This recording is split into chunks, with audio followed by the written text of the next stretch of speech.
Good afternoon, everyone. The lesson that we will be tackling today are the communication through verbal and non-verbal messages. Please listen attentively, and if you have any questions, please save it for later. Thank you. The 93/7 rule suggests that communication is influenced more by nonverbal behavior and tone than by the actual words we say. According to this concept, 93% comes from our body language, facial expressions, gestures, and tone of voice, while only 7% comes from the words themselves. For example, when someone says I'm okay but has a sad facial expression and a low tone of voice, we may believe their nonverbal messages more than their words. This shows that communication is not only about what we say, but also about how we say it and how we express ourselves. However, it is important to remember that the 93/7 rule is a simplified concept and does not apply to every communication situation. Thank you. Good morning, everyone. My name is Almira B. Intake, and today I will be discussing the verbal communication. Verbal communication uses spoken or written words to communicate a message. This means po, it is the process of sharing information, thoughts, or feelings through spoken or written words. It helps people express ideas clearly and understand one another. I have here an example of verbal communication. First one, talking to a friend face to face. Second one, having a phone or video call. Next, giving a speech or presentation. Fourth one, participating in a classroom discussion. Next, writing a text message, email, or letter. The last one, asking and answering questions during an interview. This is not only the example of verbal communications po, marami pa po, but this is the example na binigay ko po. Thank you. Hello, guys. I am Andrea Diendo, and I am going to talk about language and why language is arbitrary. So, language, ito yung mga grupo ng words and symbols na we put together para makapagsalita, makapag-communicate, makapagsulat. Sinasabi na language is arbitrary or language is chosen, evolving, because wala naman talagang natural reason why a word matches an object. Instead kasi, people in a group, they just agreed over time that a certain word means a certain thing. Ang example niyan ay dog in English. Tapos, aso naman sa Tagalog. The animal, they're just the same. Exactly the same. But different groups agreed to use different words for it. Dahil words are just made up by human agreement and not by a strict rule. Ang isang example pa niyan ay habol. Sa Bisaya, it is a blanket.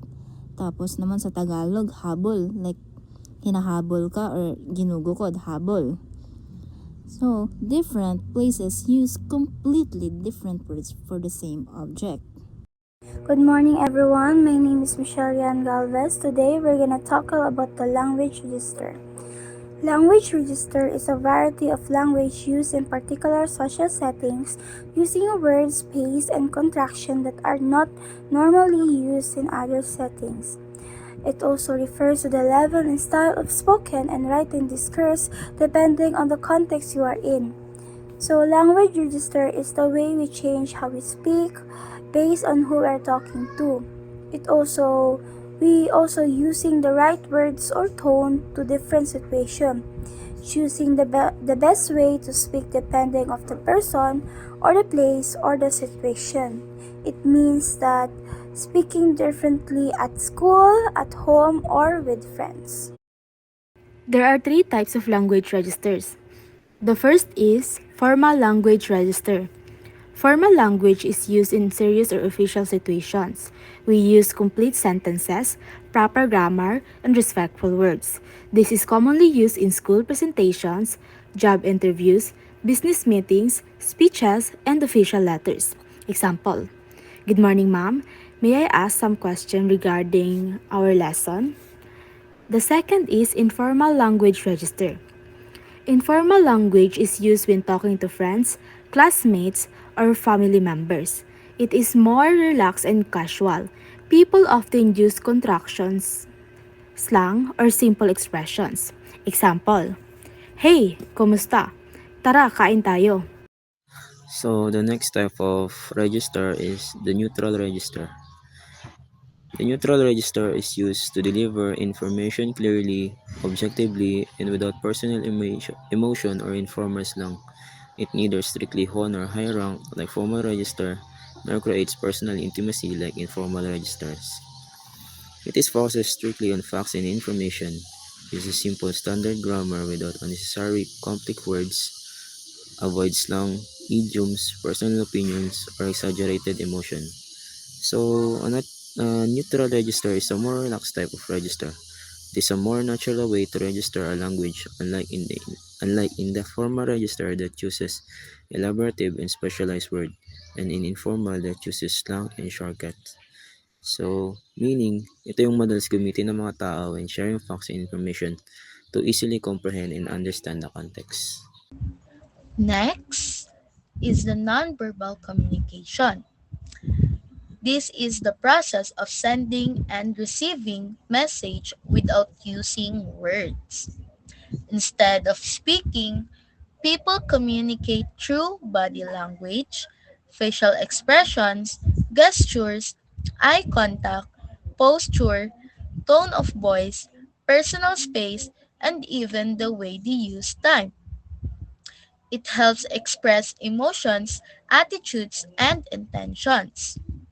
Example, if someone or your friend is kanang gikamusta nimo siya and then nag-ingon siya nga okay lang siya like ano siya I'm fine but looks down or avoid eye contact and had a sad face, their nonverbal communication shows that they might not actually be okay or be fine. Diba? Para mas pasagdan, diba? Imuhang friend, imuha siyang gikamusta, tas ano siya, okay lang daw siya. Pero, dili siya maka straight eye contact sa imuha and then kanang teary eyes siya and then sad face siya. So dara gapakita iyahang nonverbal communication nga dili jud siya okay. Kay di ba ana to sila nga ano na action speaks louder than voice. O mo na siya. So next is we have 4 categories of nonverbal communication. So Stephen and Casey, go. Categories of nonverbal messages.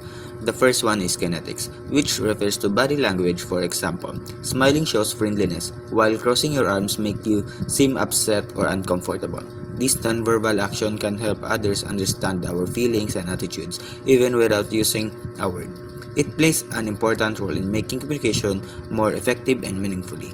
The second one is paralanguage. Paralanguage, which is how we say our words, our tone, pitch, speed, and volume can change the meaning of what we're saying. A simple phrase like I'm okay can sound happy, angry, or sad, depending on the tone. This shows that the way we deliver a message is just as important as the word we use. Paralanguage helps us express emotion and gives deeper meaning to our conversation. Proxemics refers to the use of space and physical distance to communicate. The distance a person keeps from another person can send a non-verbal message about the relationship, feelings, or level of comfort. For example, standing close to a family member may communicate affection, trust, or intimacy, while keeping a greater distance from a stranger may communicate respect, formality, or personal boundaries. Therefore, even without saying anything, the amount of space between people can communicate a message. Chronemics, on the other hand, refers to the use of time as a nonverbal message. How people use, manage, or respond to time can communicate their feelings, priorities, and attitude. For example, arriving on time for an important meeting can communicate respect, responsibility, and professionalism. Spending a long time listening to someone may show interest and concern, while constantly checking the time during a conversation may communicate impatience, or lack of interest. So, good day everyone. I am Chin. Before I explain this quote, let me first read it. The quote says that few realize how loud their expression really are. Be kind with what you wordlessly say. Ni Rachel E. Goodrich. This quote means that our facial expression, body language, and action can say a lot even if we don't speak. Sometimes, dili nato ma-realize nga ang atong nawong tone or body language can hurt or affect other people. That's why the quote says, be kind with what you wordlessly say. Meaning, bisan wala ta nagstorya, we should still show kindness to our expression and actions. For example, if someone is talking, then we roll our eyes. That already sends a negative message. If we smile, make eye contact and show respect, people feel comfortable and valued. So, communication is not only about words. Our nonverbal communication is also very important because it shows our true feelings and can affect how other people feel. In short, our face, body language, and actions speak even without words. Mao nga dapat mindful ta sa atong expression because they can either make someone feel happy or hurt. Thank you. And that is the end of our lesson. I hope you guys learned something. We are now open for questions. Thank you.